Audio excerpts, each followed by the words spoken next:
Welcome to the Local Point. My name is Andrew Day and I'm the leader of Warwick District Council.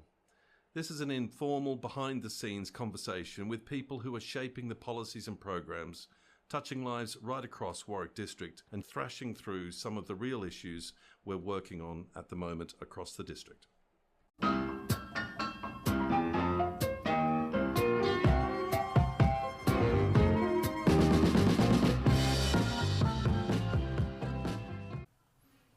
Welcome, guys. It's the Local Point. Again, another month has passed, and here we are at 1 Mill Street. Spring feels like it's coming, but certainly election season is, and definitely budget season. So today's session is going to be very much around the financial plans for Warwick District in the year ahead. And I'm delighted to have with me return visitor, Councillor Richard Hales, our portfolio holder for finance. Welcome, Rich. Hi all. Good to see you. Well behaved as usual. Only just started his beer, mind you, so who knows what's coming. And we've got Councillor Chris King. Welcome, Chris, from the Clarendon ward. Good to have you with us. Good to be here. In the spirit of good cross-party working and trying to build a budget that's good for everybody, it's good to have you both along so we can get different views and how you come about forming the budget that we have today. But as Chris is a new boy, if you like, to the Local Point, it's really good of you to come along and join us. I know you didn't start this council at the beginning, but you've certainly made an impact since you've arrived. You're one of the 3 ward members for Clarendon. And unfortunately, we lost Jonathan, didn't we? Yeah. Jonathan Nichols, and you were successful there at the by-election. Yeah. How have you found it? Are we as mad as you thought we were before you joined the council? Far worse. It's a crazy place, a town hall now. No, it's good. I mean, it's really good being involved with people who talk about what's going on. I mean, I've been involved with a business here at the top of the parade here for a number of years. I moved here in 2000, but it was good being part of a local business is always an insight to what's going on and makes you want to get involved with things that are going on. But it also shows you how much scope there is to get involved with what's going on, if you'd like to put it that way. So no, it's been great, and it's especially good to be able to talk with people who are part of the decision-making process. That's really valuable. So I've been really enjoying it. Good stuff. Well, you've certainly thrown everything into the job. So and again, that's appreciated because I think it's a much easier, arena to work in local government when the local councillors are active and really making a thoughtful contribution and representing their wards. I mean, I think that's the point. Really, is that if your background's from something where, I mean, this is what I think about this a lot. That where you have to appreciate how valuable teamwork is. Yeah. Then you're working with people. You have different political colours, but actually you're all in the same boat doing the same thing, and that makes a big difference. I try and explain it that there's sort of 4 towns and all the rurals in Warwick District, and you can equally get within one political group. If you like, town-based divisions can become clearer as one group, let's say in Kenilworth against another group. Even in the same political party, there's different views, and even in my ward, possibly even within the same ward. So, I get it. And the trick is trying to sort of get consensus, and that means having to work across party.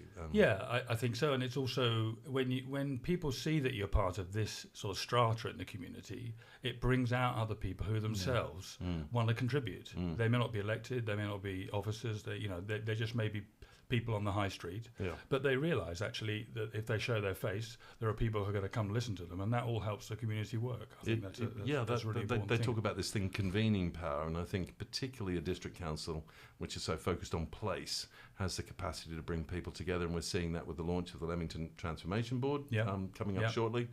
But I should just set some context, because we're talking the Friday before, if you like, the council meets to discuss its budget and agree its budget. So we've not yet made decisions. We obviously have done a lot of work, and we're going to debate that out and listen to other views on Monday evening, and then make a decision around our budget. But when residents actually hear this podcast, it'll be the Friday after that meeting. We'll be very interested to sort of see and compare with what we're saying now and what actually comes out. There'll be carcasses all over the town. It's going to be a pretty hotly contested budget, I agree. Well, it will be, because this is, things are. A lot of people are being affected by finances at the moment, all sorts of very levels. Very much so. And we're in that post-COVID period, which where there's a lot of dislocation we're having to deal with, and it's affecting everybody. And of course, the situation, because we've just marked the anniversary of the beginning of this second part of the war in Ukraine, and that's had a massive impact on our economy, the world economy, for what it is. But I'm going to turn to Richard now. You were with us for one of our first local points. Survived that experience. But you've had it's been a really interesting period to be the finance portfolio holder right the way through challenges, as I just said, with COVID, but also now in trying to come and work carefully on a really thoughtfully crafted budget. Can you talk a little bit about some of the considerations? So firstly, we obviously are very much dependent on the settlements we get from government. Can you just share with our listeners what sort of news were you waiting for, and what sort of inputs did we see go into our budget that has helped us sort of settle things down now for the debate that we're having? Yeah, so the challenges that any council have is that at the moment the way that government feed us, so to speak, is a year-on-year process. So we don't find out in terms of what we're going to receive until literally just before Christmas. So there's lots of work that goes in, pre that period. So you probably start the budget work in August, September. But until you know in terms of the level of money you get from central government, you have this hole, and whether you fill that hole with reserves or other revenue, you have to wait till just before Christmas. So previously, we've had different forms of money come in from central government. This year, that there were two main forms. So one was New Homes Bonus, which in essence is the money that we get from the government for building houses. And the second one is a Future Guaranteed scheme, which is a new scheme the government have introduced that has got a 2-year rollout as far as we're aware. So we got just under circa £3 million from central government.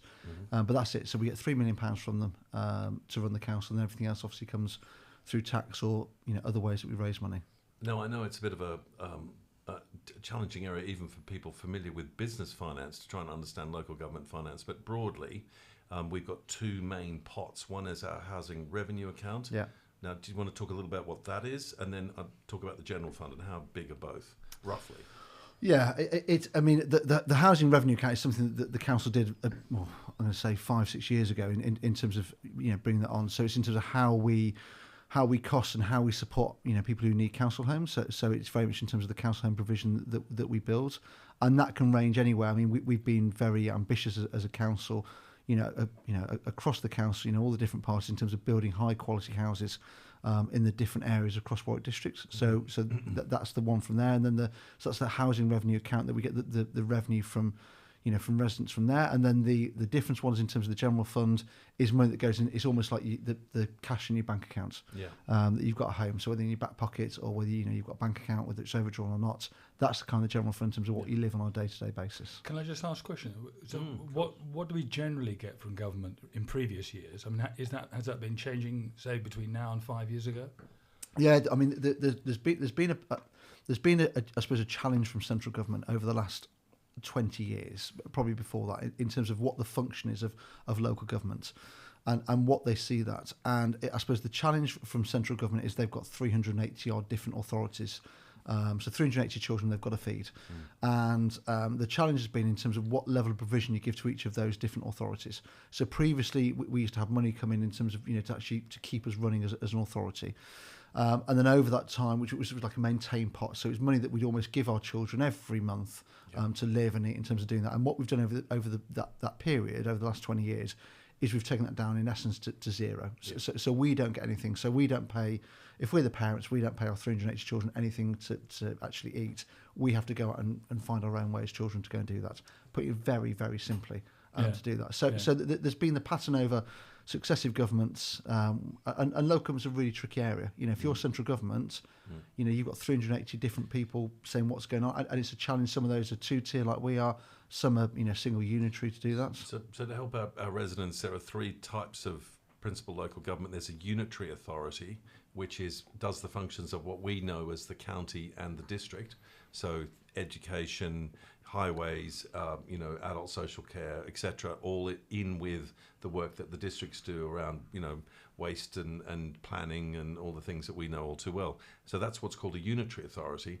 But what we've got in Warwickshire is Warwickshire County Council doing the first set of items, and then districts and boroughs covering off different parts of the county. So in Warwick District, as we all know, it's the 4 towns and the rurals.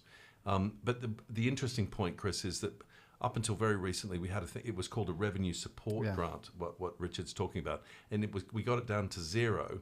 And the government was then threatening with what they call a negative revenue support grant. I thought it couldn't be a much more Orwellian way to describe a funding mechanism than this is a positive negative statement. Is that where you take money away from them? Yeah. Yes, correct. Yeah. We would have to pay into central government to subsidise other local authorities because we were so well off, in inverted commas. But what happened, I think fundamentally, Richard, is that government suddenly woke up during the COVID pandemic as to the value of having strong local government. And we more than demonstrated that during the pandemic in the business support grant process. As you know, those ARG grants, I know you were up all night with the team getting out as quickly. And we were, I think, one of the top performing, of 6th highest performing, 7th, I beg your pardon, out of 380 councils in getting those grants out. We got as many grants out as Coventry. And there are councils that still haven't distributed all those grant funds, but we have. I think they woke up to the value of local government, and they recognised some of the tough questions that are faced, and we've been there before. I mean, a classic example at the moment is, heating swimming pools. It's a discretionary service, our leisure service. We don't have to do it, but actually it's cost quite a lot of money through this winter to heat our swimming pools. Or, for example, dealing with big planning applications like the Gigafactory. That costs us a lot of money to process those applications. So then you've got real choices. Do we do a Gigafactory planning application or heat our swimming pool? But in broad terms, £1 billion of council houses in asset value, roughly, in our housing revenue account. The rent from which stays in the account, and that then funds refurbishment and purchasing new houses. And we go out there and we buy new council houses off the 40% affordable share that's being built. And we are building our own. Correct. We are. Well, there aren't many councils doing that. No, they're not. So we can be really proud of that. We're putting something back into that whole stock that got completely decimated. Exactly. And it's a really key thing in terms of when you look for residents, in terms of the quality that's being built. There's obviously new developments going on in Kenilworth, and I went around there last week, and the quality, the level of insulation, is excellent. So if you're if you're looking to move into that, all of a sudden your heating bills are less. Obviously, with all the challenges we've got at the moment, that makes a massive difference as well. Yeah. Whether or not you're wedded up to net zero as a personal goal in life is kind of irrelevant. It just makes good financial sense, particularly at the moment. The other point is that with that housing company, we're able to generate income from that housing company, which actually supports our general fund. Now, our general fund is the fund we use to pay for the bins, running our planning service, doing all the sorts of services, our parks and all those sorts of things, leisure services, I'm sure many, many others. And that is around 18, 19 million, correct me if I'm wrong, our general fund every year. So roughly in terms of our overall budget, in terms of what it costs from the council, is about 19 million, and the new housing company generates about 1.3 million. Okay. So that's money we would have to find from elsewhere if we hadn't, invested in it 2 years ago. So the choices we've got to, if you like, put money in the pot every year to run our general fund services, because the housing revenue is a separate matter, are effectively we either do council tax, we get government grants, or we earn money. So we earn that through the fees we charge for things like car parking charges would be a good example, or the money, for example, that Milverton Homes generates, which is circa £1 million in the last year, which is a great contribution. So you guys have been wrestling with this budget in trying to come to terms. And I'm going to come to you first, Chris. When you were approaching the budget, what were you looking at this year on that? We have, just to explain for listeners, a program advisory board with it's cross-party that Richard has chairs with our finance officers. I'm on that. Yeah. You're on that. So when you're on there, what were your, as you started, because you've been working on this for a while. Yeah. I mean, it's in. You can't avoid the current situation. It doesn't need repeated endlessly. The rising costs all around us, and in that context, you have to look at who needs it most. Yeah. And we're lucky to live in a relatively affluent area, but that means that it's quite easy to miss the invisible people, and there are a surprising amount of people who are struggling, and that number of people has grown a lot in the last 6 months for obvious reasons. So, in some ways, I've been visiting. I keep an eye on a couple of food banks in town, and you get the feedback you get from them is that there's a surprisingly growing demand, and it's tough. It's really tough for people. So at the outset, we had to say, well, what do we have? Well, where's the discretion? Where do we have decisions that can be made within our power to actually affect people? And it's surprisingly small. Actually, the leeway you have is small. So each move you make counts a lot, and there's the political side of that, but there's also the on the ground. How can we affect people's lives? Yeah, it's been an ongoing discussion. And actually, that's something, if you like, being in the circle one step removed from that discussion, that's really struck me is the focus on our residents. Yep. That's bit you guys have really just focused. What is the best thing we can do for our residents at this point in time? Yeah. So I'm going to come to you now, Richard. This is tough because you didn't have a lot of the government numbers, so you were sort of working off that whilst trying to also get some shape with the Programme Advisory Board and the councillors working in that team. What's been your thinking when you go into this budget this year in particular? We froze council tax last year. Yeah. It was challenged in council, and rightly so. Quite heated debate, but we got it through with support, I should say, from the Labour group. Yeah. And that was welcomed. Slightly surprising, I think, for many that the Conservatives and Labour group might actually find some common ground. But there you go. That's good local government. I mean, that's the point, isn't it? Colours aren't always important. It's exactly. It's where we started, and I think that underscored the value of that cross-party working. But in when you looked at this year's budget, obviously we're through COVID, sort of, although there's still a lot of disruption. Cost of living, there's a number of measures that have been going on around the budget. Do you want to talk about council tax reduction? There's 2 schemes we're bringing forward at the moment. Yeah, there are. And probably just to go back on Chris's point a little bit, because actually the challenge you have as a councillor is you've obviously got the council, so you've got the council's budgets that you have to ensure are fit for purpose, and that we can continue to maintain our, the officers in there and the staff that work for us, because we have a duty of care to them, and the projects that we do and that we bring forward. So that being very transparent, we have a £4 million hole in our budget next year that decreases over the next 3 or 4 years, but there's a £4 million hole next year. Now, the easiest thing to do with responsibility to the council is say, okay, well, we'll increase council tax, because that generates another £300,000 a year that goes back into the kitty to run the council. But also over the last 3-4 years, we've built up our level of reserves. So we put money away for a rainy day. We used some of that last year.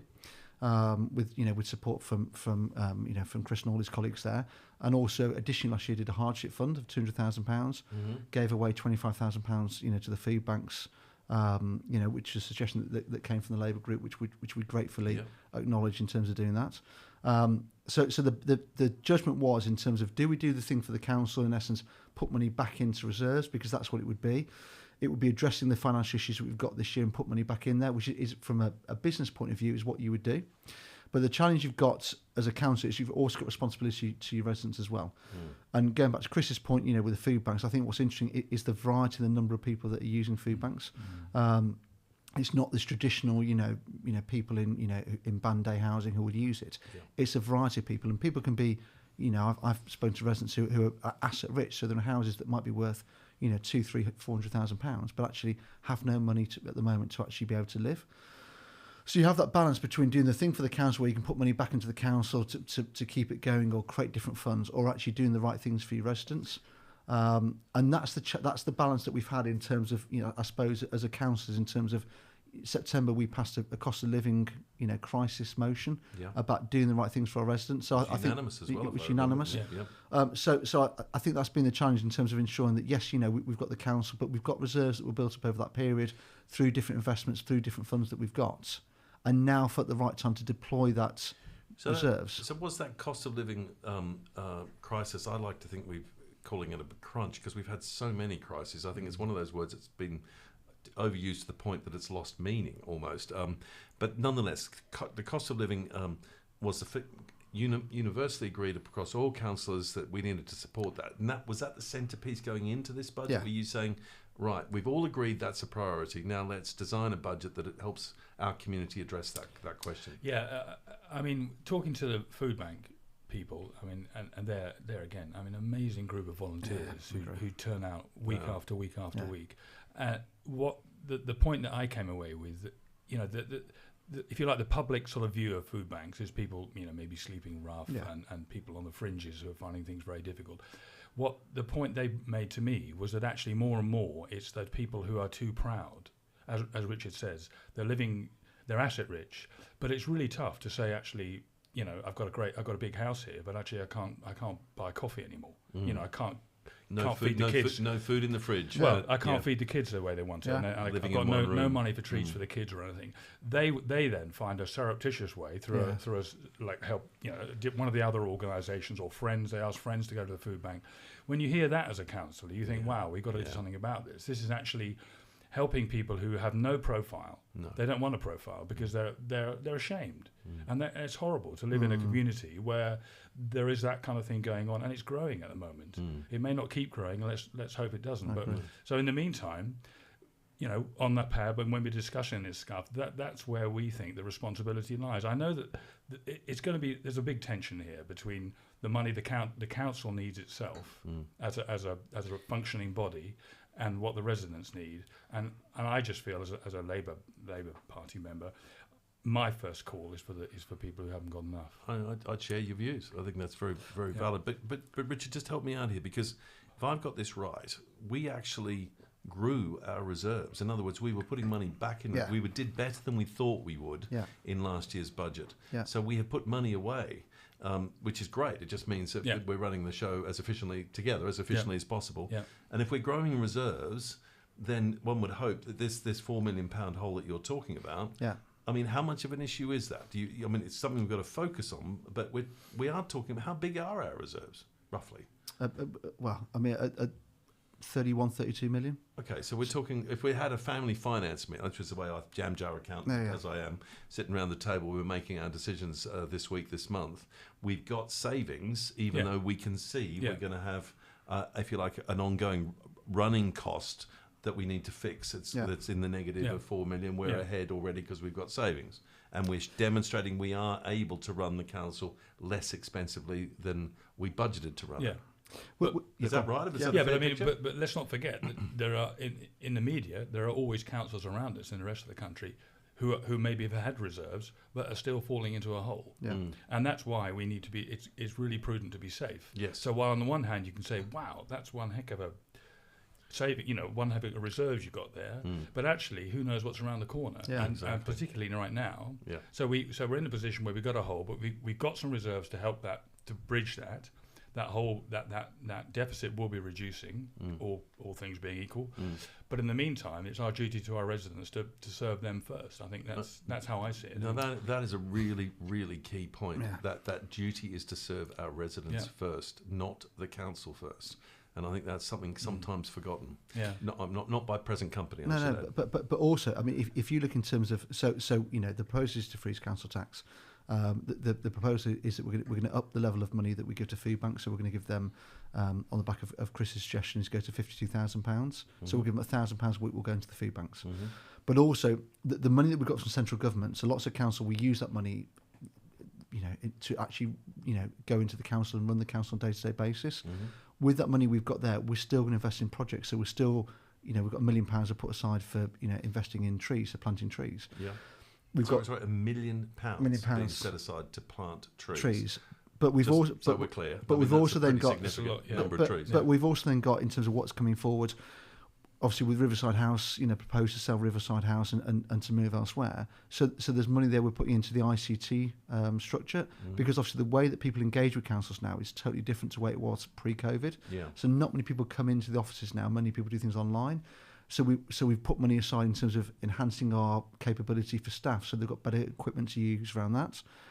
But also we then put money into different projects. So there's money in terms of going to the Barford Community Centre.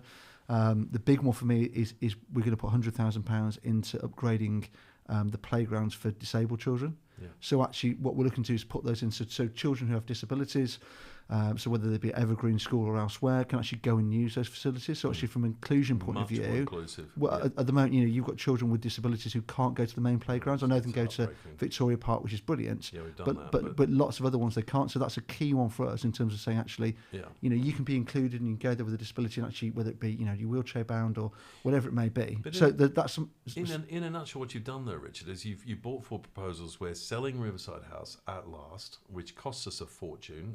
It's net zero profile is awful. The carbon emissions.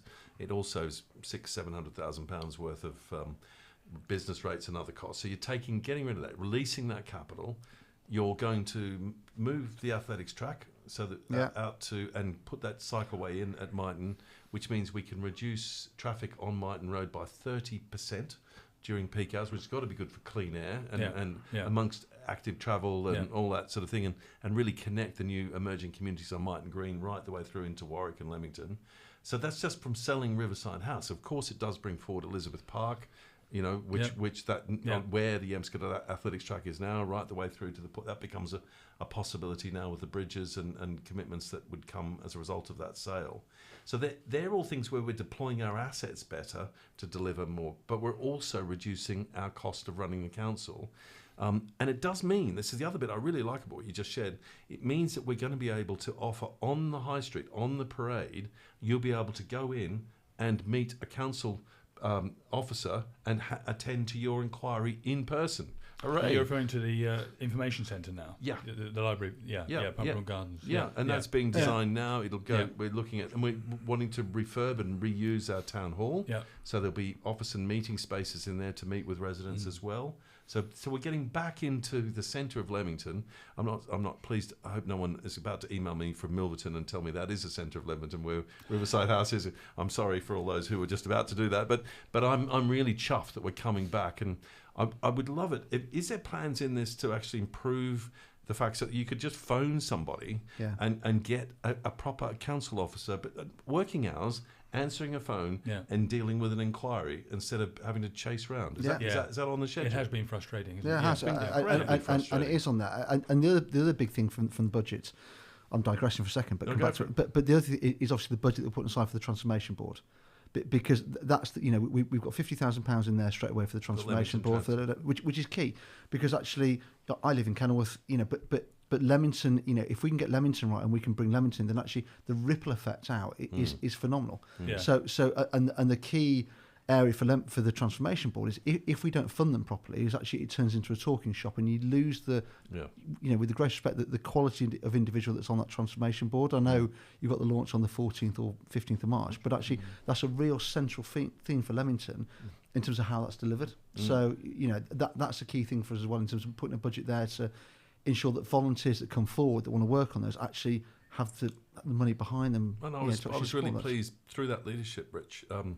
You've obviously put the money on the table, because now the Leamington Town Council are going to put some money down as well. Great, which was great. Yeah. We certainly look forward to the day when the Warwickshire County Council will also join us. Yeah, bring it on. Yeah, but to your point there, Kevin, because we were having a separate chat on another matter earlier, but that then puts in place at last, and I have to say it's taken 3 years to get here, but a body that will survive the electoral cycle. Yeah. That aligns all three levels of local government and across party. So at last we can get some traction. I mean, at that level, I can't think of anything else we need more right now. As Richard said, we've got so many projects on the go. Yeah, we've got. I don't want to be too. There are things which aren't working well at the moment. Sure, and will work a lot better with an overarching group which can help plan, coordinate all that kind of stuff, because it's a small town, Leamington, but actually there's a lot going on. And without that overarching board, and there's some great people involved in that. Right. So I think we've got a great opportunity to really move things forward. I've been very involved, as have many other people, in the Mini Holland discussions now for central town, for primarily a lot of it's Clarendon, but also south of the river. Yeah. Fantastic opportunity there, because we can see from other towns which have introduced similar sorts of systems, reducing the need for traffic movements, for vehicle movements, enhances the living experience enormously. And Leamington's a lovely town. It is. And at the moment, it is suffering from the buses and we can tidy it up. We can make it a lot more pleasant. We have fantastic green spaces here, the river, all these things we can make better use of if we get some of these ideas from a mini Holland scheme, get people on bikes, get people off, basically encourage people not to use cars so much and do something different with the buses. It'll make a huge difference, and that's a major thing for me at the moment. And also, really, it's a lot more sustainable to improve the quality of accommodation in Leamington. So that maybe there could be more people living in Leamington in the future in good quality dwellings. But then that makes the whole sort of, if you like, the economy of the town work better, and our service provision can be improved. Yeah, because that trade-off, we're in that sort of transition period with the high street itself. Yes, the high street's not booming at the moment, but there are good signs out there already of a revival of a different nature than it was previously. Combine that with a more active, professional and mixed living community inside the town itself, and you've got the makings of a really vibrant town. And I think that's what we're heading for. We have to think now. We have a history in Leamington. We have a very important heritage. But my point is that's great, and we have to nurture that. But actually, the important thing is to think for the next 50 years. We want our children to stay here. We want their children to stay here. We don't want everybody to move down to London. No. This is a wonderful place to work, fantastic infrastructure, all that kind of stuff. Let's build on that. So, I mean, I hear that Leamington Spa has won a competition to have its own version of the game of Monopoly. Well, yeah, I don't know what to say, but that's no. I know what I'm getting. I know what I'm getting for Christmas, but it kind of says something, doesn't it? I mean, if to win that against it says something about the place of Royal Leamington Spa, and actually that it could be on a Monopoly board. I'm just trying to work out the 4 stations. I can't quite do that in my own mind, but I know there was one at Milverton, wasn't there? So, but it's quite an interesting signal, and I think you're right. We've got to take a long-term view, and decisions like we've just taken to close the Covent Garden car park and demolish it was not easy, and took a lot of cross-party work again. But we're trying to do it at a time that we can then replace with surface parking.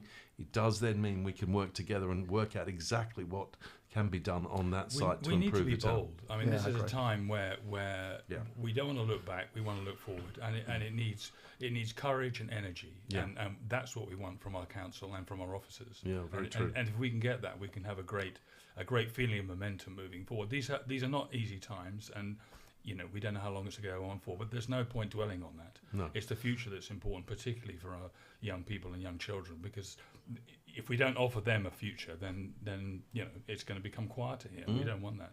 But also as bad as it is now, it won't last. No.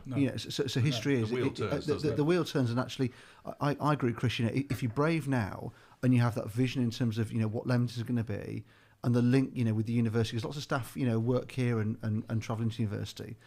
Both universities, to be fair, in terms of doing that. But actually, if you have that vision and you're brave and you say, this is what we're going to do, this is the bar we're setting. Not everyone will like it. Not everyone wants change. No. But fundamentally, if you're doing things for the right reason, you will raise the living standards. You'll raise the level, the quality of education. Not just I know you've got the private sector, but in the state sector as well, and that's vital because actually the whole well-being of people as well will improve if you improve those facilities. Yeah. So I agree. And now's the time to do things. You can't look back in 5 years' time and say, "I wish we'd done this. I wish we'd done that." Well, there was news out today actually indicating that Warwick District has got the same number of businesses as the whole of North Warwickshire. Really, just in Warwick District. And we have a real opportunity, I think, to encourage business startups and more particularly grow-ons. Places like where we are today at 1 Mill Street is fantastic for the individual kick-off. But actually, it's when they get to 2 or 3 and then want to go to 10, and where are the spaces for them to go and what support's available to enable that to happen. And because this is such an attractive place for them to base themselves. It is. Geographically and for a whole bunch of other reasons. That's true. But it's also, we need to make it more attractive. And I think initiatives around people movement, cycle paths, K2L, really important. We've got to really push on that. Okay. And the other initiatives, which makes it easier. We're building at a wider footprint now, as every community is in the country. We have to connect those people. We don't want those to be left feeling isolated because, we've got to get, it's up to us to do that. Isn't the irony, though, that the new estates, Myton Green we were just talking about, actually has really good active travel provision within the estate. Right. But then it just doesn't, when you get into Leamington, I can't even find a place to put my bike. No. You know, or certainly not safely. You know, and that is a consideration because the bikes are getting more expensive. But we've got to address that, haven't we? And that is improving. I mean, that you know, we've got more obvious bike site police and so forth, and that has to keep happening. The more it happens, the more it encourages people to get on their bikes, and that's really fundamental. No, I think, and if we can, when we get the buses moved to electric, that'll also help greatly. Most definitely, from an air quality perspective. Absolutely. The other one, just on that, while we're on air quality, is there's more progress with Chiltern Rail. Looking to change from their diesel locomotives to a hybrid electric model, so they would be on electrics coming into the towns. That's what they're looking at for their new licence. And the benefit of that is because obviously, particularly down and around the Leamington station and that run through, that's all diesel fumes that goes up and then comes down from those big locomotives. That again will make a big difference. Do you think either of you, when HS2 does get completed into Birmingham, is that going to affect Chiltern lines much? To what extent? Well, I was talking with I went to a customer survey, a customer consultation thing, and with them and spoke to a number of members of their management, the managing director. Their view is it will enable them to change their timetables, but they will still offer it as a mainline service into London. Because for us here in Leamington, for example, or Warwick, which I'm delighted to see the lifts going in there, it means that otherwise what the option is, we still have to travel up to Birmingham or to Arden Cross, but to get ourselves back down to London, which just seems sort of counterproductive. No, I think there will be some changes, but not too dramatic. It's more around the rolling stock and the offer really as you go. Better Wi-Fi, for example, on the trains, things like that. So the hybrid system would mean that they go onto electric when they're in urban, built-up environment. That's the locos they're testing, and if they get that right, that's I think the direction of travel. My own view is they should electrify the line, but I'm only talking billions and billions of pounds, of course. But let's look into our reserves, shall we? Yeah, exactly. But coming back to the budget, guys, you've also been quite thoughtful in some of the other provisions. I know, for example, we have had to increase some of our charges, but we've also tried to support the high street by freezing our car parking and taking down. And I know we did things up post-COVID, like free parking for periods, but it was just really trying to enable that transition back to enable, particularly through this coming year. But I was started on this a little while ago. There's the other initiatives as well around council tax reduction. Could you help us out there, Richard? Yeah, of course I can. So there's two council tax reduction schemes coming forward. So one was one that we created, and when I say we, officers. So Paul Town and his team there, created it. So it was something that was back to 2015. If you were the most hardest hit, so if you were unemployed and on benefits, in essence, you didn't pay any council tax. George Osborne changed that back in 2015, so where it was, rather than 100%, it was 85%. So what we've done for this budget coming forward and propose it is that will go back up to 100%. So the idea being that those that are in the most perilous situation won't pay any council tax at all. Now, we had to get agreements of other partners as well, so we had to get agreements from the county and the police to do that, which was challenging because obviously, the impact on us is about £120,000 a year. Obviously, it's more for the county and the police, but fundamentally, going back to Chris's point, that's the right thing to do. So those people that are struggling the most won't pay any council tax at all. And then there was a government scheme that came out after that, which is great, not so great from a council point of view because you've got two schemes. None look exactly the same. Trying to explain it is tricky, but in essence, that's a fund of money that's been put aside again to help those people. So in essence, it's two schemes that come forward, but fundamentally, our scheme that's come in is a situation whereby if you're on benefits or if you are, whatever issue's going, and again, it's value through the officers that there's no council tax there at all, which is fundamentally so if you're really on important. a means-tested benefit, you do not pay any council tax if we vote this through, which I'm expecting us to, which is significant. So for those people on the lower, on means that's hundreds of pounds. I think about £250 a year saved. It makes a big difference. We can all think right now of basic items in the supermarket, which in the last year, and the prices have just gone silly. But pasta's doubled. So pasta's doubled from 40. a basic loaf of white bread, that kind of stuff. And I mean, you know, we're not talking. So I mean, this is really it's bread on the table, literally bread on the table. Yeah. And then the other scheme that's coming through is all about supporting people that are having trouble paying their council tax. So it's different but similar. Yeah. The government's helping us with that. Yeah. Interesting. Okay. So where I'm coming to is it feels that the thought through the Programme Advisory Board, the cross-party work that's gone on, is you brought forward a budget that is if you like, a package of items, whether it's a council tax freeze, every householder gets a freeze on that, whether it's looking at the council tax reduction scheme and how that particularly focuses on those that have got means-tested benefits, all the way through, really. You've tried to knit something together that is complete and covers every resident in the district should benefit from. As I understand it, so which is important, but most particularly those with the most limited resources, which is only fair and only right. It is. I mean, the challenge is that obviously the district council are responsible for collecting council tax.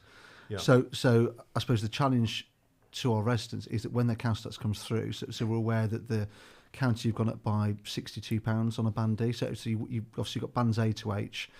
So Band D is the average. So on a Band D average, you'll get by £62. From the county. The police have gone up by £14 on that band, and then the parishes and towns have gone up by, some have gone up by, Kenilworth have gone up by 10%, Warwick have gone up, I think they're frozen theirs. But there's a variety of ones in terms of it. So the actual council tax for people will go up, but our level that we do, we've frozen ours for 2 years in a row, which is the key message. So we've got most of our, was it 75% of our properties are Band D or something like that. Yeah. Most their amount of council tax, again, I can now remember this number because it's been frozen. It will be for 2 years. Yeah. Is £176 a year. 85p. And 85 pence. There's the man who counts the pennies. Very good. But I mean, that £176 and 85p has stayed the same now for 2 years, and obviously for this coming year.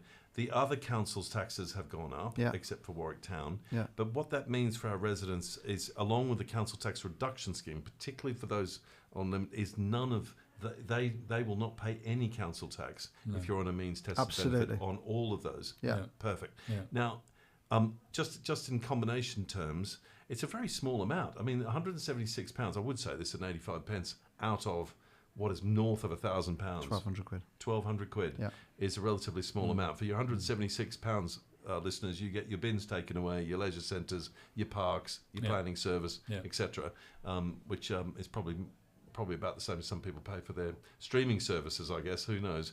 But my point being is it is a challenge, and I'm not sure if we're going to be able to continue to do this, but certainly this year, that's the judgment that you brought to the debate at council. I think a lot of the conversations I have with when I'm door knocking come round to waste collection.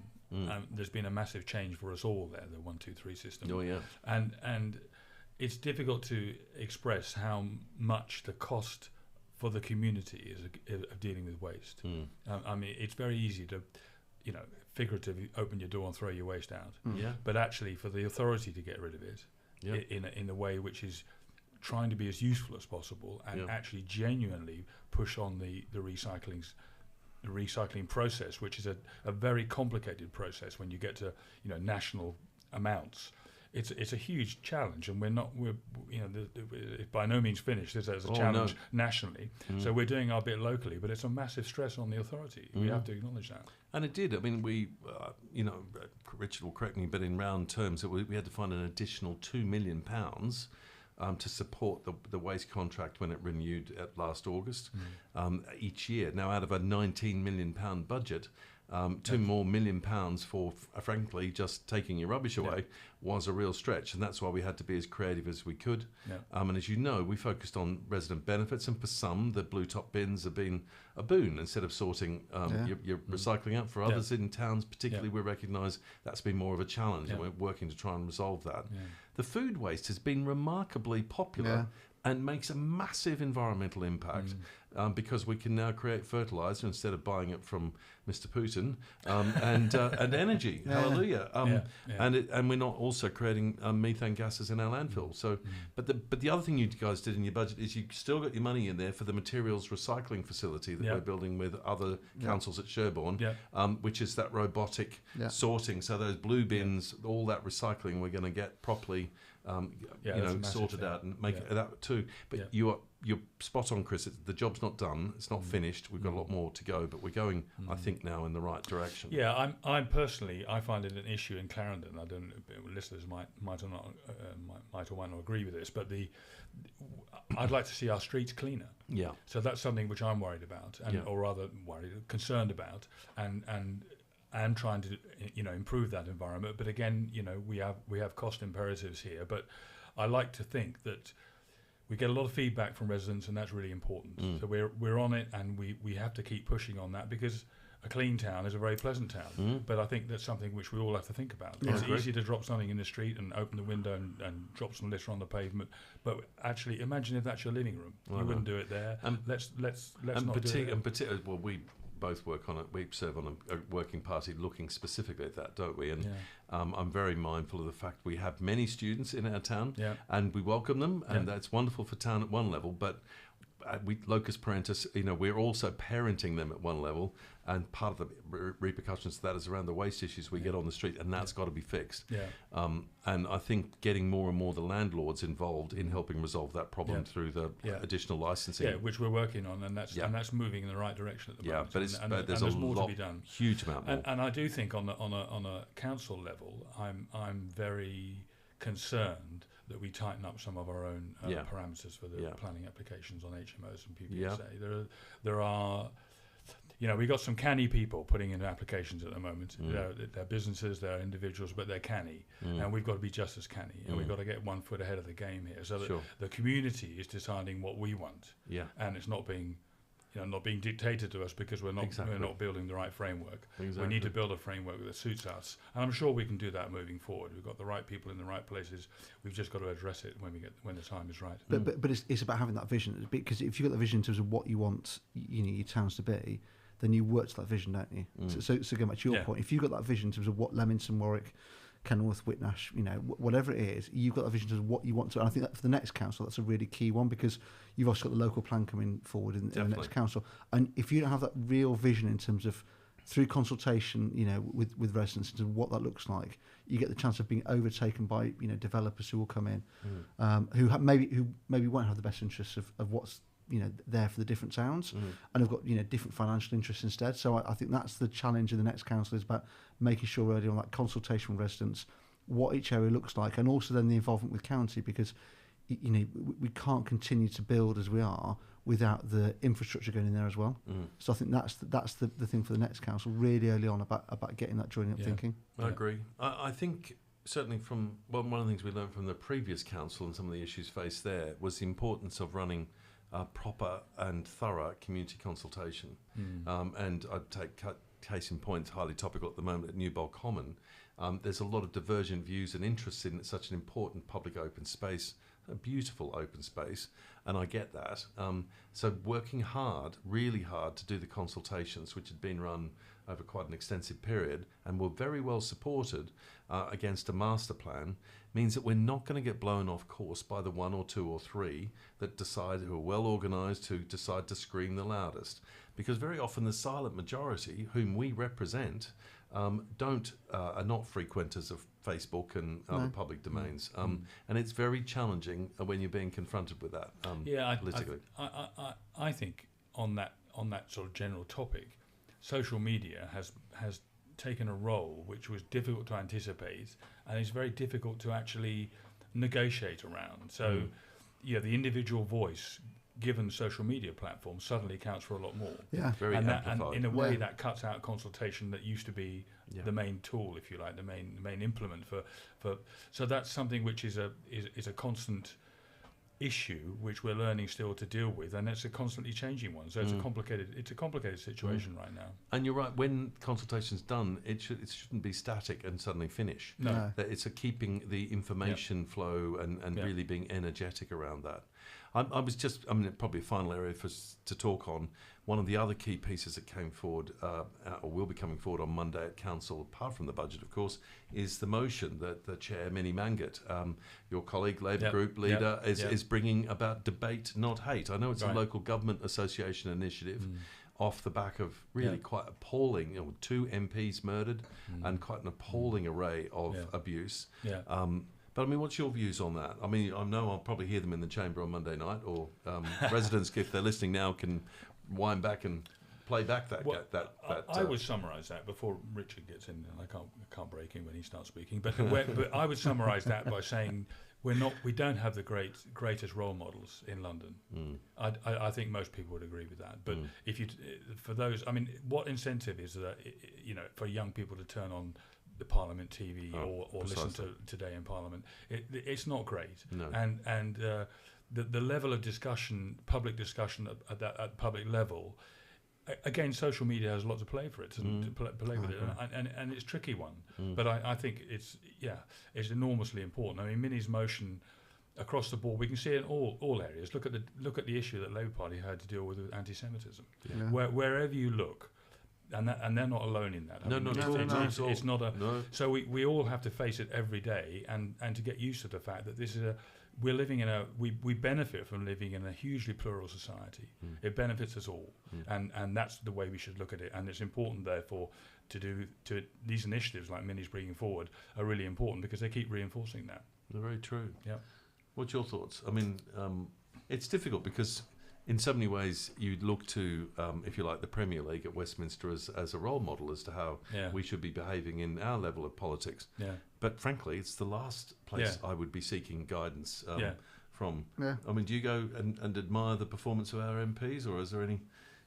No, So my genuine view on Parliament is I think the quality of MPs in Parliament across has diminished in the last 20, 30 years. I think in terms of the level of debate, I think that people now speak, in all different parties for clickbait. So in essence, it's an instant reaction. Yeah. When I look back to the debates in the 80s and 90s, and actually there was thoughtful debate there, that people would agree and disagree on points of policy, but with detail behind it. Now it's about headline making, going back to Chris's point about the social media side. And again, to Chris's point in terms of trying to attract councillors in, I think it's a real challenge because, if you're a councillor and you want to stand, you almost open yourself up to a torrent of abuse in terms of whether it be about brown envelopes or whether it be about, but just everything in terms of, and you sit and think actually, as a council we want to encourage people to come in, to be councillors of all different parties, and to bring some of the youngsters through, but. I sit in the moment and think, why would people want to do it? Where's the initiative? Because unless you've got the holistic approach, going back to Chris early on, in terms of saying actually, and what he's done, to give him credit since he's come in, and that approach and getting involved. Actually, a lot of councillors, don't want to put their head above the parapet because actually you'll get shot down by certain people, and that's the problem with social media. Yeah. If you engage on social media, you have to accept that. I go back to to a thing my old man said, whereby when you're young, you have this view that it's either black or white, 50-50. And as you get older, you realise that 5%'s black, 5%'s white, and 90%'s grey. Yeah. The problem with social media is taking us back to a black and white. Yeah. And to Minnie's motion coming forward, I mean, I think we're fortunate in the council that we've had very few instances of it. But actually, there has to be a level of respect amongst councillors, whatever background you are, that whether you agree with that opinion or not, you will listen to it. Yes. And you may disagree with it, but fundamentally at the end of it, you should be able to shake out and talk and be able to communicate afterwards. What political party doesn't necessarily mean that you agree with everything everyone in our group says or your group says. It's not about that. It's about respecting people for their views, because that's what you taught at school. That's what they're taught in primary schools. You should respect people's views and listen to their views. So we're coming up to an election. I know every party's being challenged to find good quality candidates, people willing to stand. Yeah. It was very odd for me when I was first elected as a councillor, when someone said I'd become a politician. And I thought, have I? What's that? Oh, gosh, am I? I didn't really... Not one of them. I'm not one of them. I didn't really think of it that way because I was doing it for my ward and something I really wanted to achieve for Bishop Satchbrook. And so many other councillors are like that. I think, though, at the end of this council, pretty much all councillors who wanted to actually achieve something, I hope will be able to put their hand up and say we've done it, regardless of the party they're in. And I hope that many of them will be able to and willing to stand in the next election, because we have achieved so much by working together cross-party and by genuinely recognising that when someone challenges your point of view, they're helping you. They're actually helping you get to a better place. So really, really listen and try and understand the argument. Doesn't mean you have to agree with all of it, but if you don't listen, your position is weaker, in my view. And you're quite right, Richard, about the sort of grey, your dad's view. I completely agree with that. But I've been really grateful for the support of other group leaders in this council and other colleagues all the way through. And we've had some really challenging debates at times. But boy, have we got some stuff done in these 4 years. But I think that's where COVID. So I think that when COVID started, in terms of the fact that every ward councillor then, so when we had the grants come out originally, you know, the amount of contacts I have from councillors in terms of asking them about different grants coming forward, I think that really embedded, because you know, if you go through a crisis, you know, like COVID was, actually it brings everyone together, because then actually whatever party you're all on the same boat, and we're all trying to help businesses and the human beings who run those businesses to be able to get through that. And I think that was probably the point that really brought us all together, you know. And then other initiatives that have come forward, whether, you know, the climate emergency, everything from there that we've done has been, you know, uniform in terms of what we're trying to do. So this motion's been important for reminding us that we're here to debate points, not develop a sort of, you know, a slanging match from either side of the chamber, and I hope it will set the scene for the new council, whoever is fortunate enough to have the privilege of representing their wards, and that they will be able to continue the work that we've been able to get going with in a positive way. Just one last thing for me, anyway, on the public life and how you behave. If I could wave a wand in front of the Professional Footballers Association, I would do something about the relationship of refereeing and the players. I agree. If they could have a period of a month of offering a red card, to anybody that came up and challenged their decision, they'd become more like the rugby referees or the cricket situation, where actually you don't challenge. And I think so many people look at TV, so many kids look at TV, and that's the example they see. Yeah. And that's not a good role model. No. But the sad thing is, so I ironically coach kids rugby and kids football. Rubbish, I'll say crap at both in terms of doing that. But the relationship, going back to the rugby, in terms of the respect and the ref, and actually it's not just the children, you know, whether they be 6 or 16. It's not true. It's the parents on the sideline. Yeah. And what's fascinating, you know, I go down to watch rugby games at Kenilworth and Old Lems and around there, and the sideline, the respect at rugby is phenomenal. I go to football and I go and, you know, I take Oliver down to under-7s game, and the abuse the referees at this level are 14, 15. I know. And you sit there and you go, I'm exactly the same. I would have a point going back to rugby. If you start issuing red cards at football, I know this is going off patch. If you start doing red cards at football, all of a sudden people will learn really quickly. And actually, that's what it should be. It should be, you know, the level of respect you speak to people. If a referee or whoever it is makes a decision, you may not agree with it, but I agree. It's a sideline is the worst. No, it is. And let's remember, these are, if not addressed, you end up in places like we've seen in North Korea and in Russia now. You know, if civic society is not nurtured and supported, whether it's on a sports field or in a council chamber or in Parliament itself, we will end up in that place. And it's something we should never take for granted. And it's so fitting that a year after, as we started, you know, if you can celebrate the anniversary of a war, it's certainly remembering it. That we reflect on that, I think, with this motion and how important it is. Well, look, gentlemen, thank you very much. I can't believe that was a whirlwind, nearly an hour. But yes, it was. Thank you both for coming in today. Chris King, thank you very much. Very welcome. Fantastic to have you on board at the local point, and return Andrew Day, thank you very much. Yeah, good stuff, Richard Hales. Thank you, gents. Cheers. Bye-bye.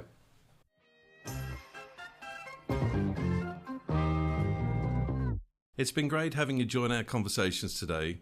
Please share any comments or pose questions for future episodes by email to localpoint@icloud.com.